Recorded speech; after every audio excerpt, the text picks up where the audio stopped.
Animation used to live in layers: modeling, rigging, lighting, rendering, each step separated by time, weeks, sometimes months.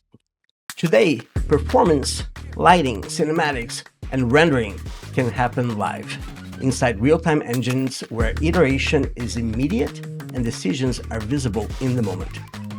The technology alone doesn't make great storytelling. It takes leadership, it takes systems, and it takes mentorship. The kind that bridges classroom theory with studio reality. Today, we're speaking with someone who has built pipelines at the highest levels of AAA productions and who is now helping guide the next generation of animators right here at Magic. Welcome to Behind the Magic, the official podcast of the Miami Animation and Game International Complex at Miami-Dade College. I'm your host, Mauricio Ferraza, and today we're joined by Bill Buckley, Senior Vice President of Animation Production at Big Shot Pictures.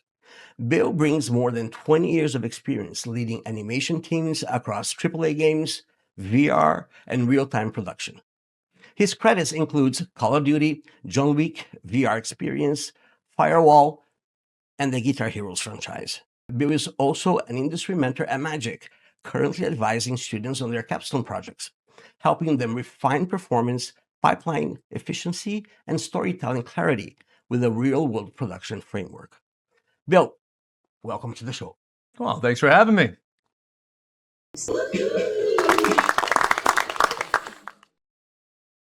Bill, you're actively working with our students right now on their capstone project. When you step into an academic environment after leading AAA productions, what stands out to you? You know, what I try to bring to this experience for the students is that I want to get it as real world as possible. So I assume the role of an executive producer that is representing the publisher of what they're doing. And when I say to the students, what you guys are doing is essentially you've sold your game to a publisher. Congratulations. I am what is the representation of that publisher. So I'm going to be looking for milestones. I'm going to be making sure that we have a clear projection of when we're going to be able to get the game completed, staying on time, staying on task, all while cataloging their bugs and what fixes that need to be coming into it.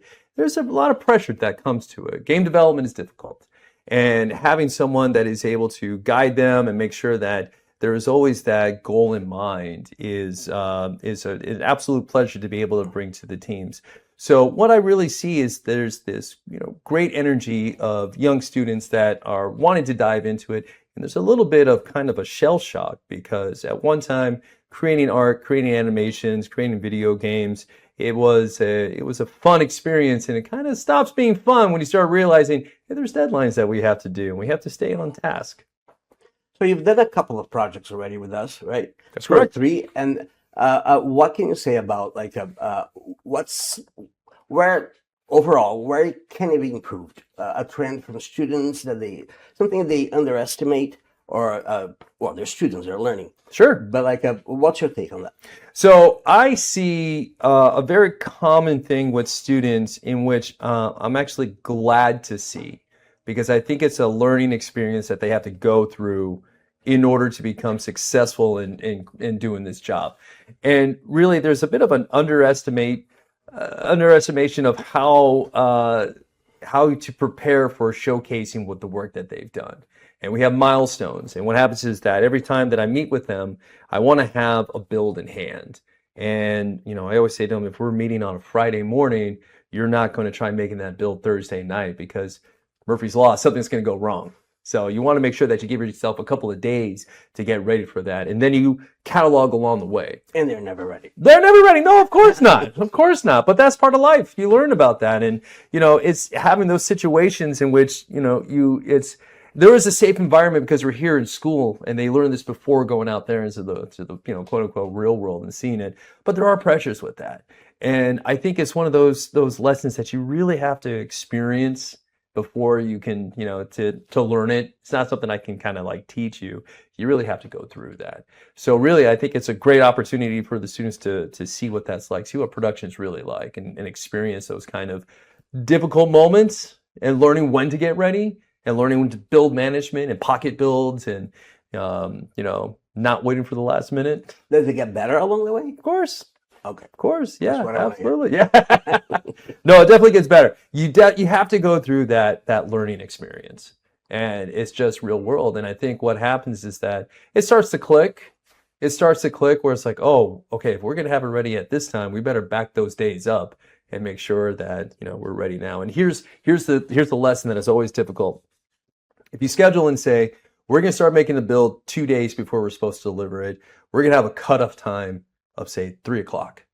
And everybody that's working on that, you have to have your stuff in. Make sure that you push all of your submits at 3 o'clock. There's always going to be a person that calls at 2:45, 2:55.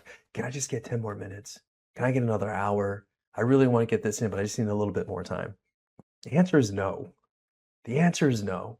Guess what? We're going to have another one in a couple of days. So save it, put it in then. But there's not as much time as everybody thinks. And it's working with that. It's working with your developers, working with your artists, working with your engineers and designers to, you kind of have to have a good cadence with that. You have to be a little strict. And what that does is that creates an environment where people, they understand and they know, well, okay, I have to have this in at this time. If I miss that, then we're going to do it the next time. There you go. Well, for our listeners, Bill has been a friend of the program for a while now. You've done hackathons with us. You've been to Miami several times, but I think we never actually talked about how did you get started? How did you get started in animation? How did it happen? Did you want to be an animator? Did you want to be a game developer? Yeah. Just origin story. Yeah, all the way back to the beginning. Well, when I was in school, dinosaurs were running around, so I had to dodge those, make it to the campus. That was a hardship. But so when I started, I didn't know I wanted to do animation. I went to school. I was a pre-med. Believe it or not, What? I was a pre-med. Oh my God. Yeah, and it turns out wasn't good at pre-med, so that didn't go anywhere. I wasn't going to be on the pit or anything like that. So, that didn't work out, but I was kind of, lost a little bit. I didn't really know what I wanted to do. I was the type growing up, I thought a job meant, I wore a suit and tie every single day because that's what I saw. And I thought that's, what real world was and growing up. So nothing really kind of jumped out at me. And then it was a conversation I had with my father and, the source of the suit and tie. And he said to me, well, if you can do anything for free for the rest of your life, don't worry about money. Don't worry about that. If it's just something that you can do for free every single day, what would it be? And I said, look, I never really grew up. I love video games. I love cartoons. I love animation. I love comic books. I'll probably want to do something like that. He goes, great, do that. Well, were you always? No. I know because never took an art class. Because you're a pretty good artist. Thank you. Well, I know your work, but so throughout high school, nothing. No, I was always too intimidated to try. And then it just took the opportunity where it's like, well, why won't you try? And how did it happen from pre-med to... Well, I dropped out of that. That didn't happen. And listen, there was like one biology class and I realized I'm not pre-med. So there's not like a whole track record of that. But no, I took an art class and I was so terrified to take that art class because it was insecurities. I was always too intimidated. There was always that one person in class that was so good at art, and there's always that one person you can point to and go, wow, they're amazing. And it's like, I can't ever be like that. And I took the art class and I told myself that I'm not even going to buy all the materials. I bought like a sheet of paper and a pencil. Well, back then you had to actually have paper and... Yeah. Back then it was like, old school days. So, and I said, I'm just, if my art instructor, if she gives me any feedback, any criticism, I'm making a scene and I'm walking out. Like I was dead set on like, wow. Just pushing back on this. And it was the second day. The first day was go off and get your materials. Second day I came back. They set up a still life. I'm drawing and I see her going to each student, giving them feedback. And I'm like, here it comes. I'm going to flip the table. I'm getting out of here. And she came up and she was over my shoulder and she was quiet for a moment and I'm ready to do it. And she goes, you ever taken an art class before? And I was not expecting that. No, never took an art class. She goes, oh, you're pretty good. And she walked away and there was a little that happened there. Like, I'm pretty good. And like, I think I dropped my pencil. And right there at break time, I went to the supply store, and I got all the rest of the materials, and that was it. I decided, Wow. this is what I'm doing. And I had teachers, I had advisors say to me, "Listen, you're coming in a little late. You're in college and you're taking your first art class. You should have a backup plan." And I said, nah. This is what I'm going to do. Burn the ships. This is what I'm doing. And I just, kind of became enamored. I just, nonstop. I was living at the school just all night long, just doing art, just figuring out how to animate. And then I got to animation, and it's like, this is it. This is what I want to do. And I just, stuck with it. And I'm very bullheaded. And you took the route of animation for gaming. How did At the that? time, it was just animation. Oh, okay. At the Oh, time, it was just straight animation. I think that there really wasn't kind of at least in the school where I was going, there was real no track for animation for okay. gaming, animation for itself. It was just, everybody that came out of there was doing animation tests. And along the way, cinematics for games really started to shine. And I wanted to get into cinematics. I thought that was awesome. So my first job was after I graduated. It took about 9 months. How did you get it? How did I get the job? Yeah. Well, you know what? I found the studio. They were looking for an animator. I would call. I don't even know if you can do this anymore, but I would call and say, "Hey, I would like, my name's Bill Buckley. I'm an animator. I'd like to drop off my demo reel. What time is good tomorrow?" And I would show up, and a lot of times it was just like, "Oh yeah, thanks," and they just throw it to the side. Mm-hmm. But I would call and I would say, "Oh, and I'm sorry, what was your name?" "Oh, thank you." And then I had a connection. Then I had a connection with doing that. So I would do that, and then I would, send an email back. By the way, it was always like info at or whatever, and I would say, "I spoke with this person, and I just want to make sure you got it." "Oh yes, they said thank you, blah blah blah." "Great, now I have a contact with that." And I would do this with all the places that I would apply to, and I just had a spreadsheet, and I would just consistently just check up with them. How did the demo reel work? And some of them were replied, a lot of them didn't. And what can I do better? What's something that you would see? And one of them, I kind of got a bite. Got a bite because they were looking for a junior animator, and I sent my reel in, and I checked back in, and they said, "Yeah, you know what? Yeah, we remember you. It was pretty good, and well, to be honest with you, it's between you and one other animator." Oh my gosh, I got a bite. I got a bite. So I responded, "Great. What was it? What can improve my chances of being your selection for the animator?" "Oh, well, you know what? Great question. I think maybe some camera work. Do you have camera work? Can you show some?" And then I think I worked all weekend on just some shots where it's just more cinematic camera work and staging and composition and stuff. And I would just send it to them. "Hey, what about this? How about that? Oh yeah, that helps." And blah blah blah. And that got me an interview. And so I had a follow-up interview, and I was completely nervous. And I made a mistake in that entire process. Is I didn't do enough research, but I didn't really know at the time. So they brought me in, they showed me what they're working on. I'm like, "Oh my goodness, they're showing me stuff? This has to be a good sign." And at the end, almost as an afterthought, they said, "Oh, by the way, do you know 3ds Max?" And for those that don't know, 3ds Max is an animation software program, just like Maya. And at the time, 3ds Max was not owned by Autodesk. It was completely separate. Now, I learned on Maya. So, what did I do? I lied. I was like, "Yes, of course I know 3ds Max." Of course. Couldn't even spell 3ds Max. I didn't know it at all. I never even opened the product.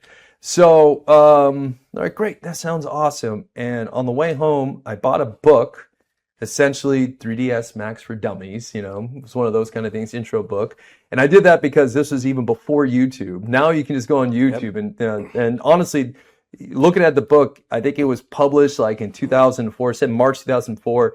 YouTube kicked off like a month later in the same year. Oh wow. Yeah, so it was kind of funny that happened. But that came out, and then I got the call the next day. They're like, "Yeah, can you start Monday?"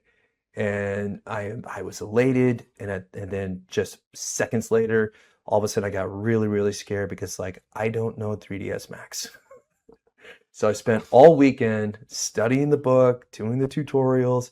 They had a disc at the time, and I did all the tutorials through the disc. And I showed up, and it turned out that the other animators didn't know it either when they started, so it was fine.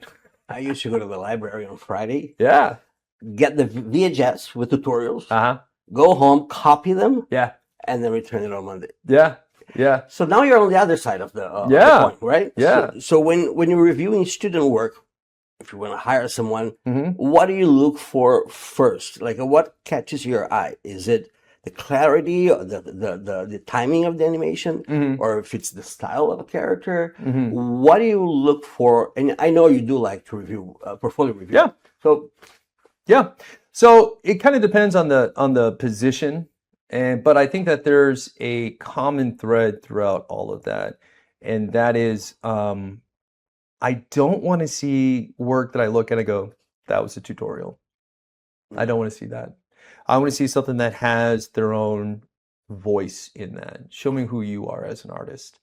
When you see animation tests, and you need to do animation tests, bouncing balls, walks, things like that. Sure, I want to, I think you should study that, but that's not what's going to get you a job.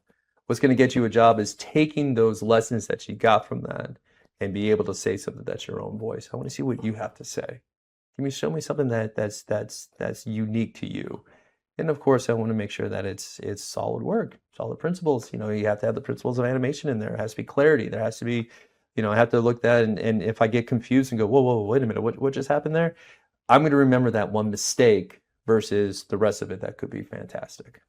is it better to show like a short movie that they Absolutely. participated on, or bits and pieces of works they've done throughout their college years? That's a great question. So if you do work that's in a group project and such, I would want to know what you did. You don't want to do the cardinal sin of taking credit for work inadvertently. So if you were to show me an entire short and it's like, oh, I must have done everything. Oh, no, I just did this. Definitely let me know. What did you do in this? Some people would actually, gray out the sections that they didn't work on, but they might need it for, some sort of, well, I have to see, why is this character doing this? It doesn't make sense unless I see it. So that's totally fine. But just be clear. Just be clear of what you've done. I've done this. I didn't do this. You don't even have to, say like, I didn't do this, just, responsible for this portion of it. What's the most common mistake students make in general when presenting a portfolio for animation? It's more than just for animation. I think for any type of portfolio that I see, whether it's for animation, character design, graphic design, illustration, it comes down to readability. I want to see something clear. I like to liken portfolios to like catalogs. Like when we were kids, we would get catalogs, a toy catalog.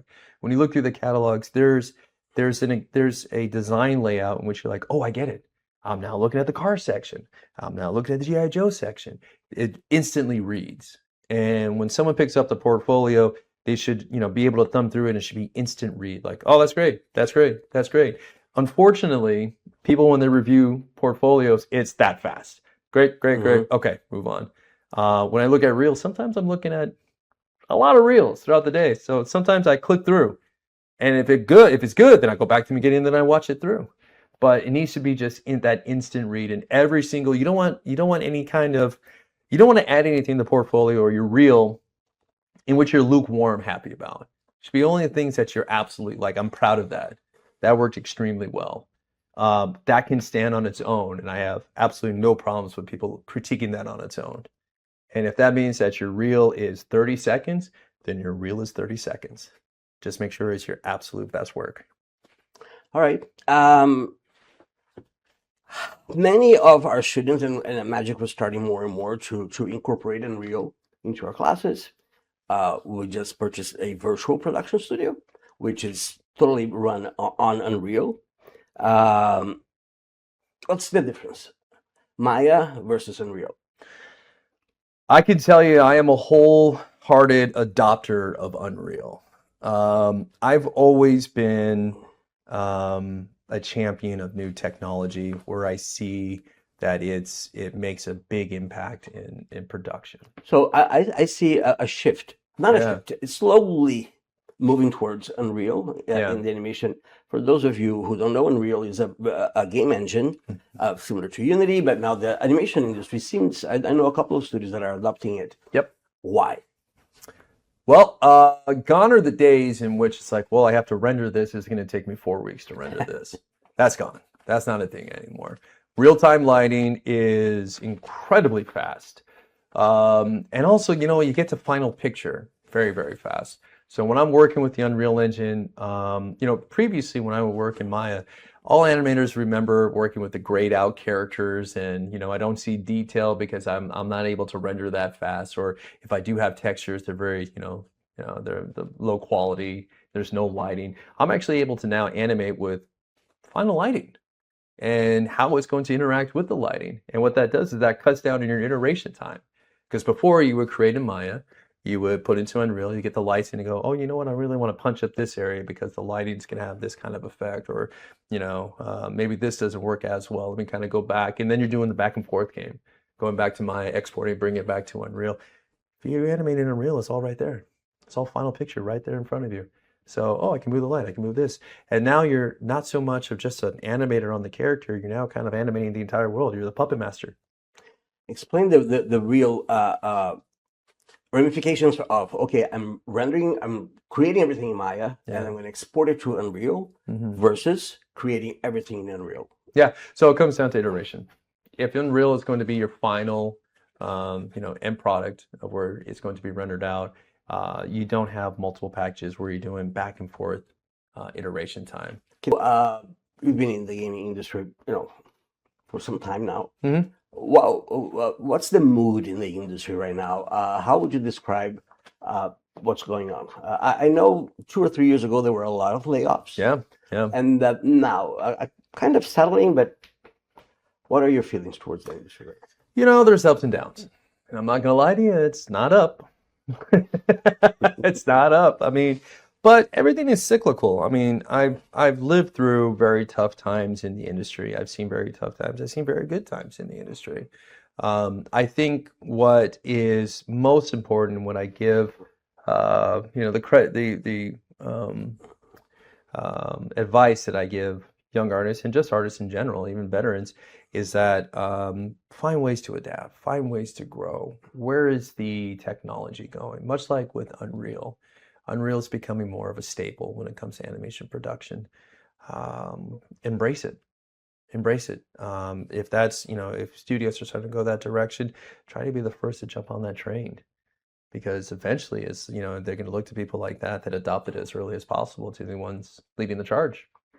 And AI? Yeah. AI is a thing. Tell me. AI is a thing. Apparently, that's a thing. Are you adopting it? Are you using it? Is it beneficial? Yeah, I'm going to say AI is beneficial, and I know that is a very polarizing thing to say. I don't know why. Well, I think because the connotation that comes with that is that it means that it's removing jobs that are currently there and taking jobs away. I never saw it like that from the beginning. I have not either. I have always felt that AI should empower the artist and the creator, not replace a creator. I think that if you approach it as a tool, it will benefit you, but not allow it to replace you. And I know that's a difficult thing to say. I do feel as if that's the way technology is moving. I do feel that you still need a human element to be a creator. Art cannot be made by machines alone. It has to have a person that's able to make those decisions with it. I saw a lot of similarities when I was in college.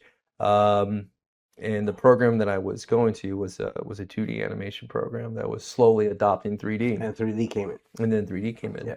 And there was a lot of feelings that the animation industry was dead. I remember it was a crisis. It was a crisis. Yeah. It was a crisis. And there was a lot of stories that I would read where animators that have 30 years experience, 40 years experience were not adopting 3D, and they felt like they were out of a job. And I think the ones that really just succeeded were the ones that said, no, I'm going to take those decades of experience and bring it into this, and how can I use it to benefit me?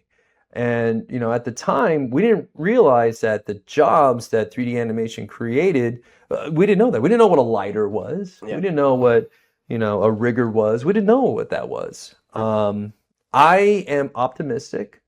Some might say that I'm a little, blindly optimistic, but I like to be optimistic that it's going to create jobs. But you're right. I mean, I feel that people just don't know, and It's a fear of change, but and I totally understand it. but they're not exploring either. Like I am. Yeah. Every weekend, I just explore tools, what's Yeah. out there, Yeah. and once you realize what's out there, the threat goes away because I think so. I think it's very, I understand it. There's a fear of change, and I totally understand it. And I think that there's an empowerment of adopting early and then educating yourself. Yes. Well, what does it do for me?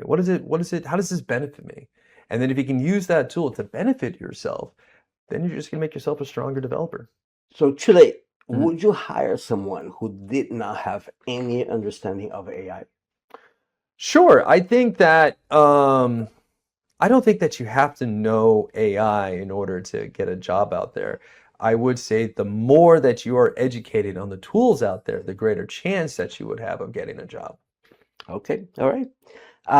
Okay, so 5 real quick questions. Let's do it. Rapid fire. One production habit every animator should develop. Naming conventions. This is boring. I know this is boring. People are going to say, I don't want to talk about naming conventions. This guy's supposed to be cool. Learn them. Just adopt it. Just learn it. Folder structures, naming conventions. It's going to save you a lot of headache. Just learn it. One technical skill students must understand today. Can I say it again? Naming conventions. Technical skill. You know what? I think that it will absolutely behoove you to understand what happens with your art after you're done with it. Meaning, if I create animation, well, then now what? Where does it go? How does it get used? If I'm working with Unreal, after I create the animation, it goes into a sequencer file. What's a sequencer file? Well, it collects animation, also collects all the data that's within the scene. Learn about that. Once you're done, you shouldn't know, like, okay, I do this and then I pass it off and it goes somewhere and I don't know where it goes. Whatever you work on, learn where it was before, learn where it goes afterwards. A mistake you see and you have seen early career animators repeat over and over and over. I think that so this one I want a little bit of clarity with, if you don't mind. I know we're doing rapid fire, but I just want clarity. Is this those that are in the industry or those that are still in the industry? In the industry. Yeah. You're in a studio, you have a new off of college. One mistake they usually do over and over and over. Not asking questions early. Get clarity. Before you dive into something, get clarity. It's A-okay to say, I'm sorry, I'm not clear about this note. Can we just talk about that? Because I think that there is a tendency for young developers to say, I got it, and try to be a superstar. It's A-okay to say, I didn't understand that. Can we get a little bit more clarity on that? It's completely fine. In fact, I want them to do that as opposed to go off 3 days later. They come back, I'm like, what am I looking at? This is nothing what I wanted. Now we burnt 3 days. Whereas if you just would have asked me and we spent 10, 15 minutes, we could have figured it out and now you're good to go. So remember how you got your first job? Yes. Calling. Yes. So what's that today? LinkedIn. What? LinkedIn. Get out there. Introduce yourself. Event meetups and such are great, but honestly, I always say that I'm surprised whenever I do speaking engagements, wherever I have the opportunity to come here. I always tell students, connect with me. Connect with me on LinkedIn. Unfortunately, I don't see too many people connect with. And it's like, no, that's what it's there for. Connect. You'll be surprised how many don't do that. And then on top of that, you'll be surprised how many just, do the connection and that's it. Never hear from them ever again. Connect with them. Check in with them to say, hey, by the way, just want to let you know, I did this. I just finished this class. I created this project, this short film. Check it out. You can see it right here. No rush. Take your time. Thank you. So just being able to just kind of reconnect with people. Post on LinkedIn. Hey, this is my I just did this. I got this over here. This was shown over here at Magic's Film Festival. Show it. Show that stuff. And I think that, having that repetition, just someone that's always there, kind of, making those postings is definitely going to be just like top of mind. It's like, oh yeah, that individual. And check in with them, see what they're doing. Bill, thank you so much. Yeah, of course. It's great. You've been a friend and a friend of the program for so Yes. many years. So thanks a lot. Of course. Yeah. Thank you so much for having me. It's always fun to be here, and I really do appreciate it. Thank you so much. Yay! Hey! Then, Johnny, one more, Johnny. Thank you, my friend. Yeah, that was good.